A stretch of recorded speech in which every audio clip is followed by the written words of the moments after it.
Look, I pressed the record button. I can only handle one miracle from you a day. Okay, let's do this. What? From me? Yeah, you. I feel like you have the best luck.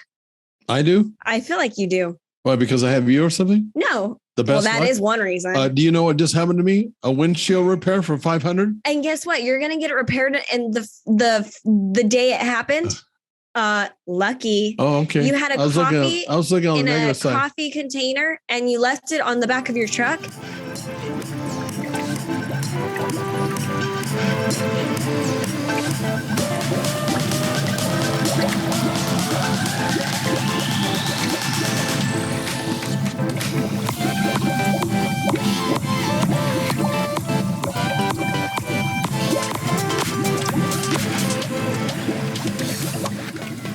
And we drove how many miles right now? 7 or 5. And it was still there. Unbelievable. Lucky. Yeah. My luck, that shit would have fell as soon as I backed up.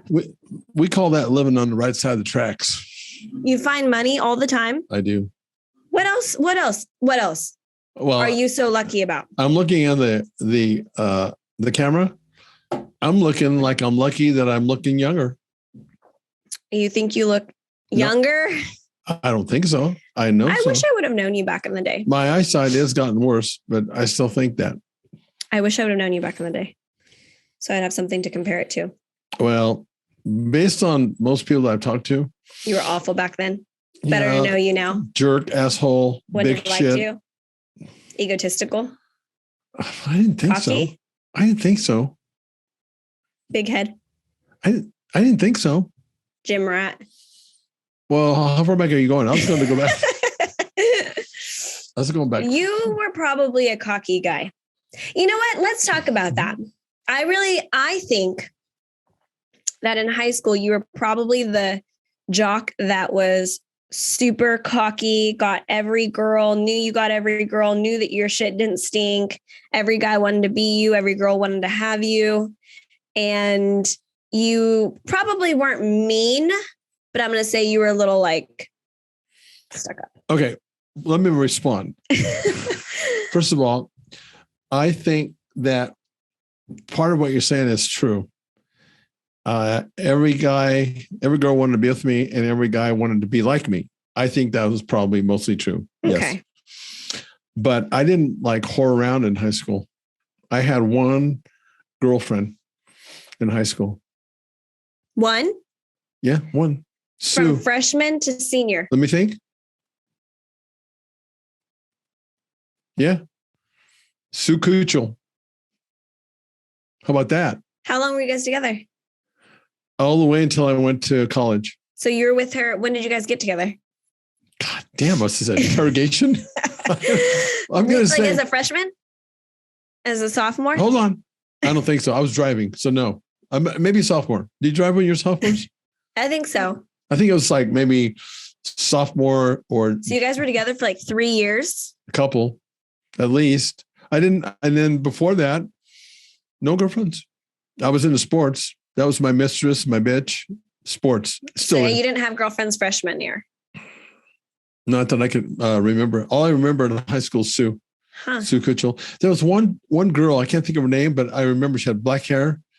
And I was not, I hadn't broken up, but I was like, she wanted to be boyfriend and girlfriend.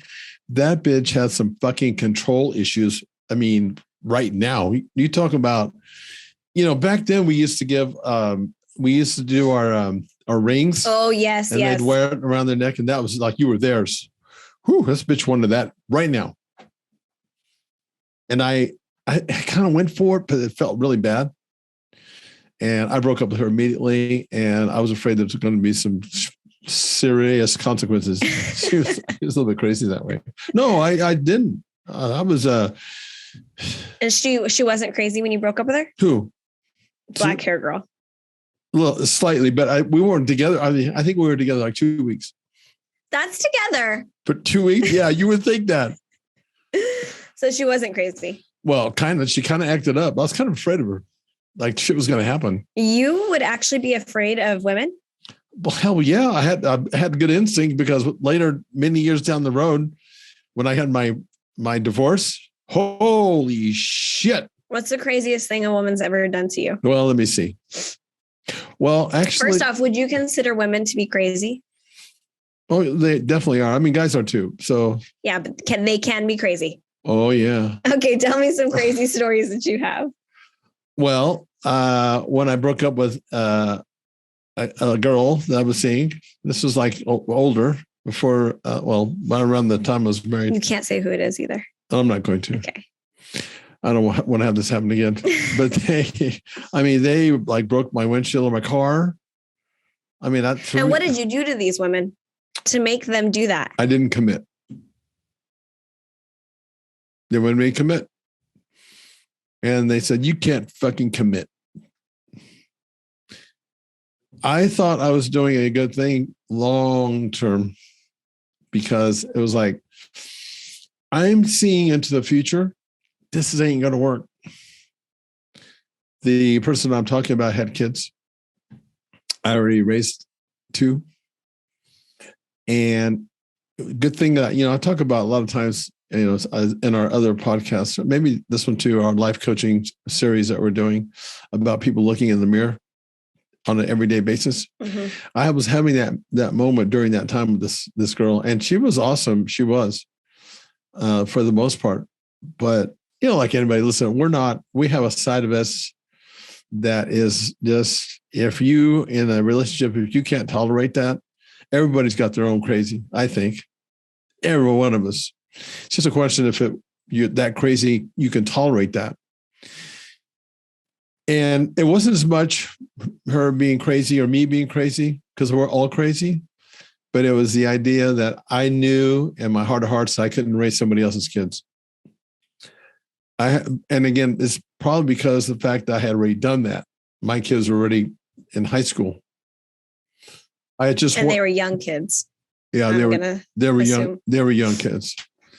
And so I just knew it was one of the most difficult things I've done with this girl, because like I said, so much of that, the relationship was just really dynamic and it was exciting, mm-hmm. But I just knew I couldn't do it. And when I said that to her, she went off, because at this point, maybe I can't really blame her, because at this point we were together maybe, I don't know, a year, and that happened. And then I got my clothes. I was moved in with her in an apartment, a duplex. And I came home one day, and all my shit was out on the front yard. That's the second time that had happened to me. That you've had your stuff put at the front yard? Second time. First time was Is it all your stuff? Do they put all your stuff in the front yard? Most of it, yeah, was all there. I didn't have much back then.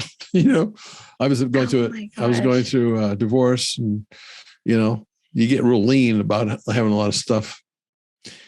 But what happened the first time was my dad had married another lady. In those days, the Portuguese people all used to live very close to each other. I don't know if they still do that. So on Caldwell Avenue, Visalia, my grandma had a house right here. My dad's house was right next to her. I mean, I could walk 30 seconds and be at the house. Mm-hmm. And then my uncle was down the road a piece, maybe a football length. And then my other uncle all lived on Caldwell. So my dad got married to another lady. Mm-hmm.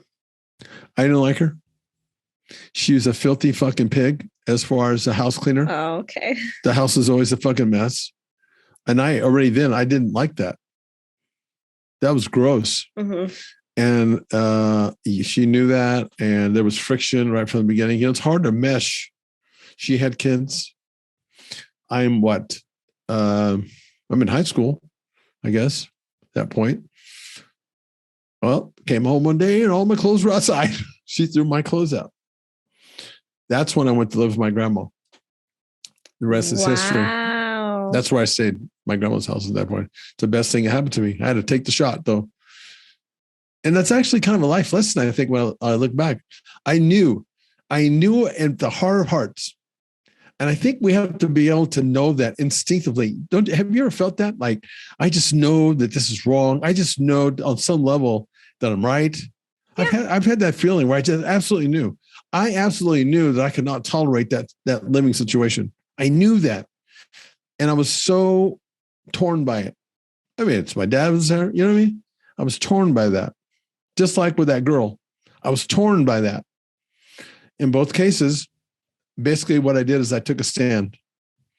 But there were consequences for that. Clothes being out, getting yelled at. You know what I mean? Mm-hmm. Getting demeaned. I think that's just life. Life just keeps doing shit like that to us. You know?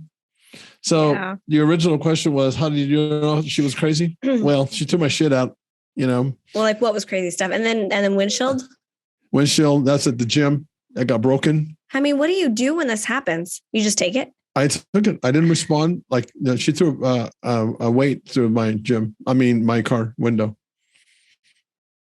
That's the kind of crazy, that's kind of the other side of that relationship. I'm not saying that I didn't have any fault to that, because I mean, I'm sure at that time that it was already, she wanted me to make a commitment. I don't blame her necessarily. Why would you want to be with somebody that's not going to stay with you? Mm-hmm. And maybe, all she did was just really force my hand to do it sooner. But the consequence was the same. But it took 2 years or so to break up with that individual, because it was so awesome on one hand that we kept going back together. I'm sure a lot of people did this. Mm-hmm. And then it's like, oh my God, this is so fucking toxic. You split. Oh my God, I fucking miss you. You know what I mean? It's sick. What would you guys fight about? I don't know. Like, what was so toxic about it? I don't know. I know that you were like, I really couldn't. I can tell you this. I believe, and again, I don't know 100%, but I know the relationship. I believe that it had to do with insecurity. Insecurities at the heart of it. Mm-hmm. And then like I said, for you or for her? More for her. My insecurity was I didn't think I could live without her. How could that be? But that's how, I guess I'm emotional that way. I love when a hot romance. I'm a romantic when it comes to that, and when you have somebody that you're across from you that sparks you in every way, fucking bullshit. It's emotional. You can't think straight. You can't. Yeah. And you think you can't live without them, but yet, when you finally get enough space and get some time, the more we started by the third time that we broke up, it's just like, okay, it's like, it's obvious that we can't do this anymore. It's not good for either one of us. And I was always afraid of just, how do you tell somebody without them getting, that response? Because it's almost impossible to do it without hurting somebody. Yeah. It's almost impossible. In the best way, I still remember the way I said it. Yeah, because I don't know how many times two people agree that it should really end. Some people amicably split. Mm-hmm. I'm amazed at that. But we kind of did up to the third time, because it was like, I said, so-and-so, this is not good for either one of us. We can't do this to ourselves. And that was kind of the final, but it wasn't the first time. That's how emotional I get with that. I mean, because I just happen to think that women are beautiful and I love everything about a woman. But with that being said, there's that other side of that you have to be able to tolerate. Mm-hmm. And it's a question if you can actually tolerate that. And that goes back to my grandpa when he said it takes about 10 years, for a man and a woman to know how to love each other. I understand that now. Yeah. Because it doesn't mean it changes. It doesn't mean that it's necessarily bad, but it is different. Mm-hmm. Anyway, so that was my. So out of all your almost to be 67 years of living, what's your best advice? For what? Anything, life. I think that you need to live life passionately. Because I had a moment in my time when I was on the dairy where it's the difference between getting up and not wanting to just go to work, for example, because that right there, what that did is that made me a very unhappy person. And when I became unhappy like that, then. Oh, you mean like you were doing a job that made you unhappy? Yeah. And when you became unhappy, it just triggered down. Everything else. It's pretty hard for me. I don't know. Yeah. I'm sure a lot of people are in jobs that they don't like. I feel like that's true. I feel like if you're unhappy at the core about something that like matters for your core, then I feel like you'll be unhappy about like everything. And that's when I learned, because I've talked about it before, because I had I loved sports and I still do. It's the heart of who I am. Still to this day. Not necessarily the same sports I used to love. Football, I used to love all that. But the sport of bodybuilding in the industry that I'm in is just amazing. And when I was out of that, when I realized that I let go of a potential opportunity, no one knows. You don't really know if you go down a certain path, if it's all going to work out for you. But the difference is when you have passion for what you're doing. Mm-hmm. One of the things that I learned about just having a job that I didn't want to go to because it made me so unhappy was when I followed my dream. And that was, I wanted to be an athlete. And I let myself down way back when. And it was horrifying. So I became so unhappy. It was weird. But people respond to pain and pleasure. When you get enough pain or enough pleasure, you become proactive. And when I followed my dream, which in this case, I became a trainer, I stayed, I found a new industry that I had the same passion for that I did with sport. Unreal. I mean, it was so scary. That's the thing. And I think that what that does when I think that we should do shit that scares us all the time. I'm not saying be reckless, but push the boundaries and scare yourself. Do something that you wouldn't do on your own. Like when I went to Italy after having these strokes by myself, that scared the shit out of me on some level. But the flip side of that is it makes you feel alive. That's where it's at. Getting close to death in some way or perceived, going to Italy, you didn't think I thought about, what if something happens to me? Mm-hmm. There's no one with me. No one knows me. Fuck it. I'm doing it anyway. And when you do that and it works out for you, it's like, that's such a booster, a huge confidence booster. Listen, most of this life that we do, I think what's what's most important between confidence and experience is confidence. It overrides the experience. The difference between confidence it's and more experience. Important. It's more important to be confident in yourself than to have the experience. And yet, I've talked about it. People who do stuff firsthand, in other words, experience, they really have true knowledge.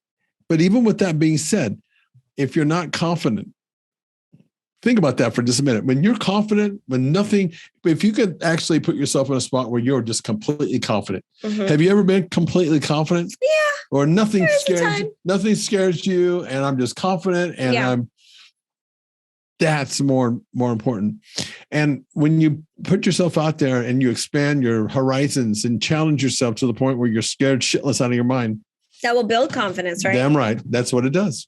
And you get the experience of that. I got the experience from going to Italy by myself. Mm-hmm. And what I learned about that, I mean, people now all over the world speak English, to some degree. And Italy is no different. But, they have their own culture. But what it forced me to do even more, a side benefit that made me even more confident, is I learned, because I was on my own, I learned how to communicate with people and force myself, because by nature, I'm not that person that's outgoing. I'm not really outgoing. That's also challenging yourself to grow. Exactly it. Right? Yeah. And that's what that does. And that's building confidence. See, that they actually go hand in hand.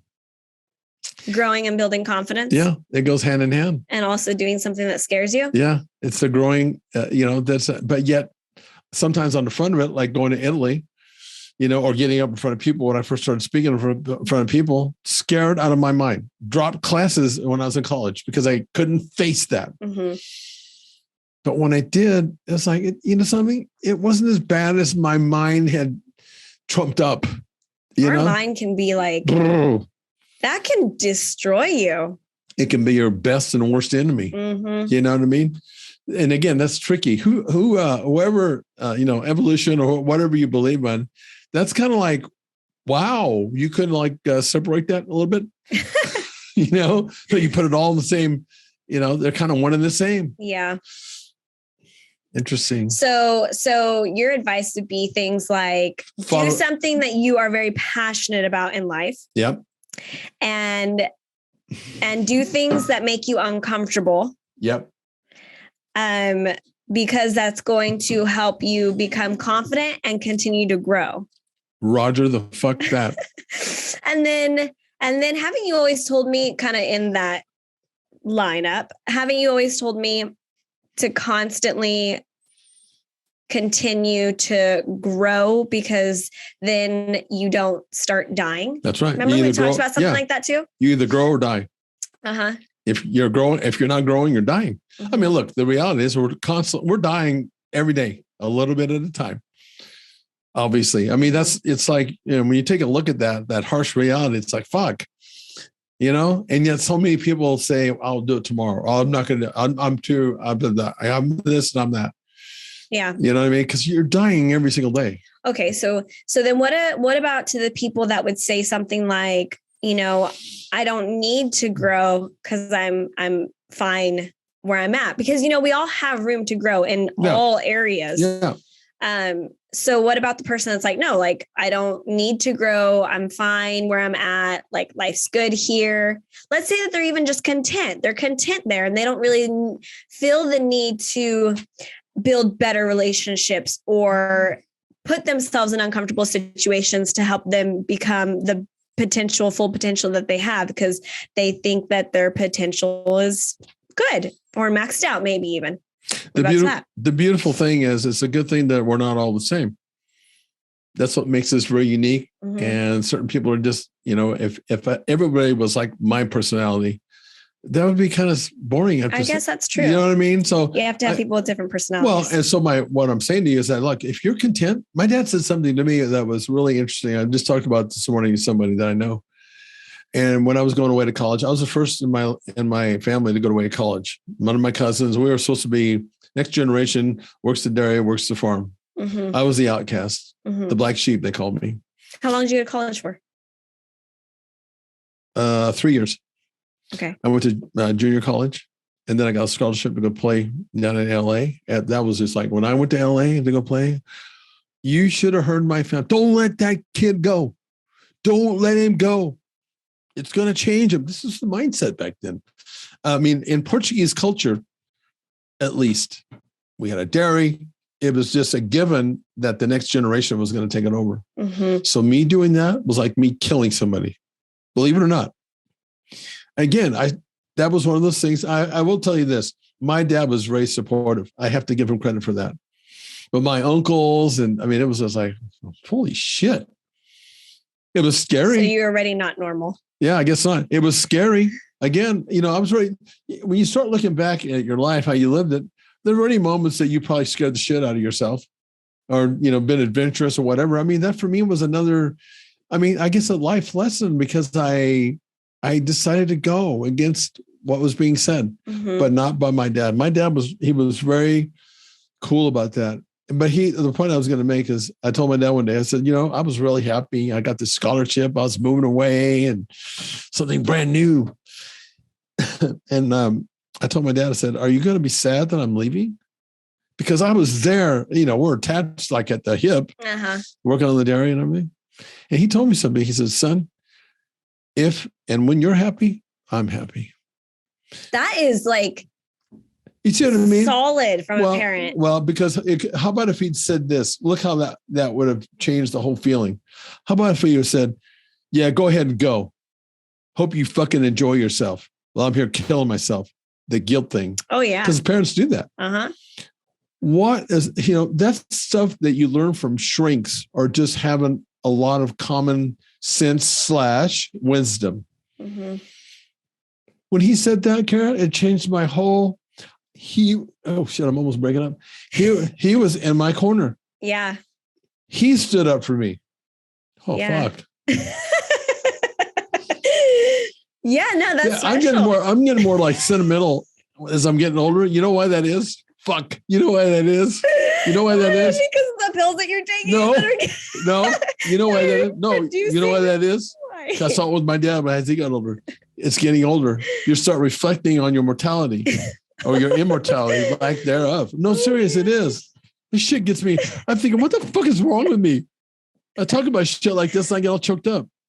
But that was, I mean, how awesome was that? Yeah, no, that's awesome. And that's all and I need. I think about that even with me and Liam. I very much encourage him to like do things. And then he's even gone because we're attached to the hip. Yeah. I don't know. I don't think that's going to be a tough. Yeah. I don't think people know, but like, me and my son, we left when he was a month old. It's just been me and him. Like we are very attached, very close and have a great relationship. And so even now, like when he goes to a friend's house all day, he's like, what are you going to do without me? Yeah. And then I want to encourage him. And so I'm like, oh, Liam, like, I'm just going to like watch TV. I'm going to just do mommy time. Like I'm going to have a good time. But if I say too much of a good time, then he's like, without me, you're overselling. Yeah. So I have to like do this like middle point where he doesn't feel bad leaving me at the house by myself. And then when he leaves, I'm literally like sitting there twiddling my thumbs, like, what do I do with myself? Because I'm not used to that time. Yeah. So hearing you say that, I'm like, okay, like I do think that when he goes to college, it's going to be that he's going to say something like that. It's going to be brutal. And I want to say what your dad said, because even if it's going to hurt me or if I'm still going to be alone, like I don't want him to feel that. So that's a good way. What makes you happy will make me happy. Yeah. If you're happy, I'm happy. Yeah. Son. And the thing I think that was really huge about that is I can still remember that. I was going to get ready to go in my car to go to LA. And I asked him that question. He was authentic. Because you really were concerned. You asked that question because you were really. Yeah. It wasn't really like I was going, Neener, I'm leaving. Yeah. No, it wasn't like that. But he was so authentic. I'll never forget that. Mm-hmm. And that made the difference. And then you came back. Yeah, I came temporary back. Time away. I came back, so that was an interesting time in my life. I wonder what he really was thinking. I don't know. I think my dad was legit because even I was the first one in my family to get to play sports, believe it or not. My uncles, they had to work to dairy, man. My grandpa, I mean, he was a good man, but it was a sign of those times back then. No, you don't go play football. You come to the dairy, you work. That's the way it was. And my dad stood up for me right there because he knew he wanted to play. And he's always in my corner. Yeah. So was my mom, but I remember that was some crucial times right there, Well, the thing about it is with what we don't know, because when we're young, is that we're getting taught life lessons along the way. Constantly. Oh, yeah. Like from age 1 to 8 is like the most crucial, fundamental. Yeah. And it's not possible for one, when you're in the moment, when you're at that young age, you can't possibly be in the moment enough to understand. It's your parents' job. Yeah. It really is. And then all of a sudden, you get down the road, I look back, it's like, oh yeah, the people that are older are wise because they've just lived a lot more life than you have. They have that experience and the confidence to be able to tell you what they're telling you is right. As a youngster, we're constantly fighting against that. I'm not going to say everybody does that, but I think that's part of it's normal. I'm glad that I did stuff like that because think about this. If I just always, whatever my dad said or whatever authority told me, if I just walked along and I didn't challenge it in any way, what's that saying about me then? My personality? Am I just going to be a doormat? Oh, okay, whatever you say. A lot of people in society are. And all you have to do is look what happened during the pandemic and look what's still happening from that. Yeah. You got people that are running around when they're by themselves in a car or outside. Wearing a mask. With a face diaper on. I mean, really? Are you choosing to be that stupid? I mean, come on.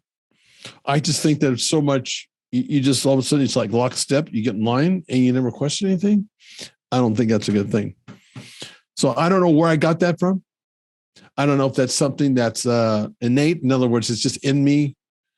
I don't know. You know what I mean? Like I try to instill that in Liam, and I don't know if it's working. But see, I do notice this. He does get a lot of the stuff that I'm telling him. Just example, something super tiny. Like if you fail at something, then you get back up and you do it again. Okay, that's a little simple thing.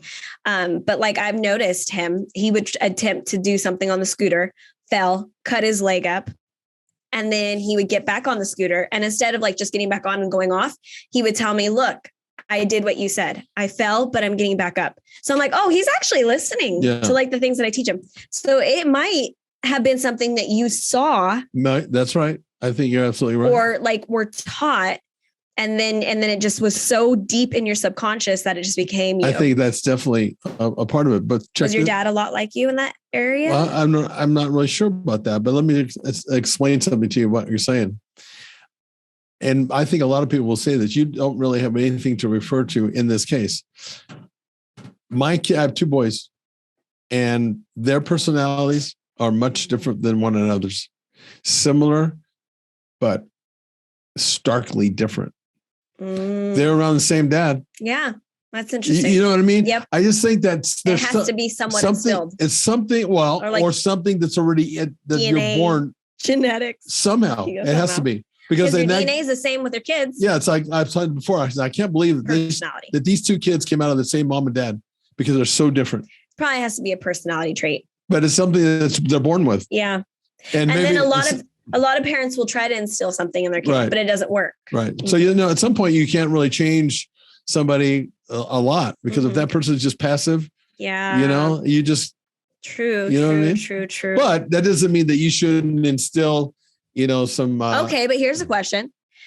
Were you harder on one than the other? No. Because normally the first one will kind of get some kind of treatment and then the second one will get a different kind of treatment because they learn from the first. Example being, first kid, they're like super protective over it. And they're like, oh my gosh, and their bottle fell, clean it. Yeah. Like that kind of thing. And then the second kid, it's like, oh, their bottle fell. Just let me put it in my mouth and give it back to the kid. Right. Do you know what I'm saying? No, I do. Because the second one, you already learn. But yeah, experience. It's that experience. Yeah. Okay. No, as far as treatment's concerned, no.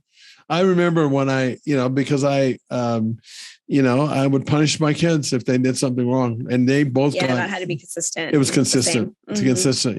I didn't, but I got to tell you something. In my culture, my family, and to a certain extent, there's a small part where my oldest son has some responsibilities that my younger son doesn't have, as it relates to my will, for example. Okay. And that, I think that is some of the old school that I learned from my family, because my dad's day, it was like his pecking order, oldest to the youngest. Oldest he makes decisions. He has totally different job description than the younger ones. But I would say for the most part, how separate are they in age difference? 18 months. They're pretty close. Yeah. You know what I mean? Yeah. But no. But the interesting thing was, for me, and it's no different than like when I'm working with clients, and training and stuff like that. I think them being really opposite like that possibly made me a pretty good dad, because I couldn't treat them both exactly the same, because you don't get the same response necessarily. Yeah. You got to learn how to get the most out of your kids. How's that different? Like, you have to learn. Yeah. That experience. How to work with them, or what makes them tick, or what makes it work. Yeah. And how close is that in comparison to when you're training and working with clients? It's like working with your kids. Some need more motivation. Some need you to back up a little bit more. Some need tough love. Yeah. Tough love. Some can't do the tough love. It'll discourage them. Yeah. It destroy them. Yeah. Kind of the same with kids. Yeah. You have to read. So how much about how was it? Could I actually say that possibly as a parent, I was already being, sort of groomed to be able to deal with the business that I eventually became in? Because the people that I'm working with a lot of times are worse than kids. They're worse than kids because they're adults. You know what I mean? Yeah. They're worse. Your kids sometimes, just because they're your kids, to a certain degree, they're going to really listen to you at the end of the day.